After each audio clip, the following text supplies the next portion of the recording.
आज की शिव पुराण कथा राम भगवान और लक्ष्मण जी के नागपाश में बंधने की कथा है। तो इस कथा का आरंभ करते हैं।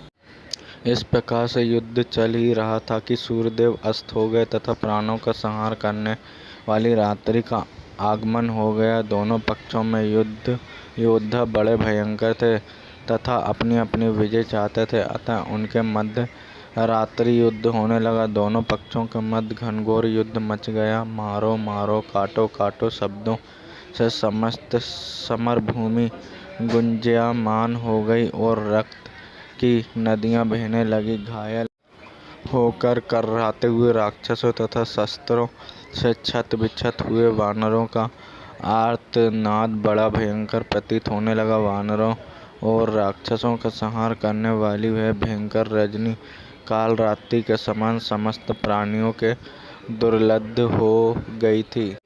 श्री रामचंद्र जी ने अग्नि ज्वाला के समान 6 भयानक बाणों से निमिष मात्र में दुर्धर्ष वीर यज्ञ शत्रु महापार्श महोदर महाकाय ब्रजदष्ट शुक्र और सारन को घायल कर दिया। वे 6 राक्षस की रामचंद्र जी के बाण समूह से अपने मर्मस्थान में चोट खाने पर युद्ध छोड़कर भाग गए, इसलिए उनके प्राण बच गए और उनकी आयु शेष रह गई। महारथी श्री राम ने अग्नि शिखा के समान प्रज्वलित भयंकर बाणों द्वारा समस्त दिशाओं में प्रकाश कर दिया। उनके समक्ष जो भी राक्षस वीर आते थे वे उसी प्रकार से नष्ट हो जाते थे जिस प्रकार से आग में पड़कर पतंगे जल जाते हैं। राक्षस सेना की ये दुर्दशा देखकर रावण के पुत्र मेघनाद के तन बदन में आग लग गई। उसने शीघ्र ही नागवाणों की फांस बनाकर राम लक्ष्मण दोनों को उसमें बांध लिया। नाग फांस में बंधने पर दोनों भाई मूर्छित हो गए। श्री राम के मूर्छित होकर पृथ्वी पर गिरते ही मेघनाद ने हर्षोत्तम होकर 10 दिशाओं को गुंजाने वाली गर्जना की।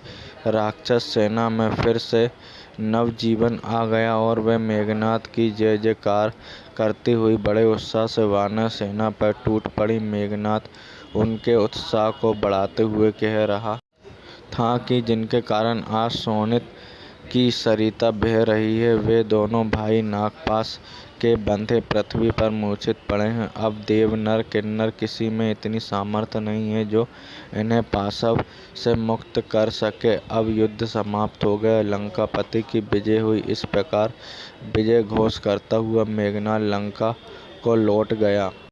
राम लक्ष्मण के मूर्छित हो जाने से संपूर्ण वानर सेना में शोक छा गया। सुग्रीव, अंगद, हनुमान, जामवंत आदि सभी सेना अध्यक्ष कीर्तन विमूढ़ होकर दोनों भाइयों को घेर कर खड़े हो गए और इस विपत्ति से त्राण पाने का उपाय खोजने लगे। तभी विभीषण ने उन्हें धैर्य बंधाते हुए कहा, हे वीरों, भयभीत होने की आवश्यकता नहीं है। ये नागपाश इन दोनों भाइयों का कुछ नहीं बिगाड़ सकता और न वे मर ही सकते, इसलिए तुम इनकी चिंता छोड़कर अपने अपने मोर्चों पर जाकर युद्ध करो। इन दोनों भाइयों को तुम मेरे ऊपर छोड़ दो।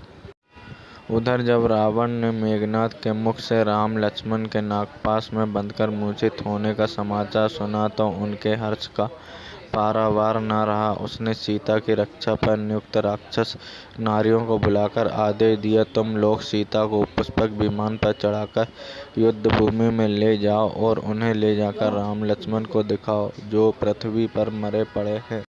रावण की आज्ञा पाते ही राक्षसनियों जानकी को विमान में चढ़ाकर युद्ध भूमि में ले गए जहाँ राम लक्ष्मण मूर्छित अवस्था में पड़े थे। सीता ने देखा राक्षस सेना जयजनाद कर रही है और वानर सेना शोक में डूबी हुई निराश खड़ी है। दोनों भाइयों को इस प्रकार पृथ्वी पर पड़ा देखकर सीता के धैर्य का बांध टूट गया और वे फूट फूट कर रोने लगी। हाय, आज मैं विधवा हो गई। बड़े बड़े जोशियों की यह भविष्यवाणी मिथ्या हो गई है। मैं आजीवन संधवा रहूंगी, पुत्रवती बनूंगी। हे नाथ, आपने कहा था कि मैं अयोध्या लौटकर अश्वमेध यज्ञ करूंगा। अब उस कथन का क्या होगा?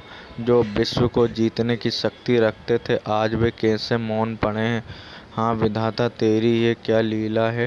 त्रिजट, तू मेरे सती होने का प्रबंध करा दे। अब मैं इस संसार में अपने प्रिय राम के बिना नहीं रहूंगी। अब मेरा जीना व्यर्थ है। सीता को इस प्रकार विलाप करते हुए त्रिजटा ने कहा, हे जानकी, तुम व्यर्थ में विलाप करके ही छोटा मत करो। मेरा विश्वास है राम लक्ष्मण दोनों जीवित है, केवल मूर्छित हो गए हैं। यह देखकर वानर सेना फिर युद्ध के लिए लौट रही है। सुग्रीव और विभीषण उनके चेतन होने की प्रतीक्षा कर रहे हैं। मेरा अनुमान मिथ्या नहीं है, वे उठकर फिर युद्ध करेंगे और रावण का वध करके तुम्हें अवश्य ले जाएंगे। तुम धैर्य धारण करो।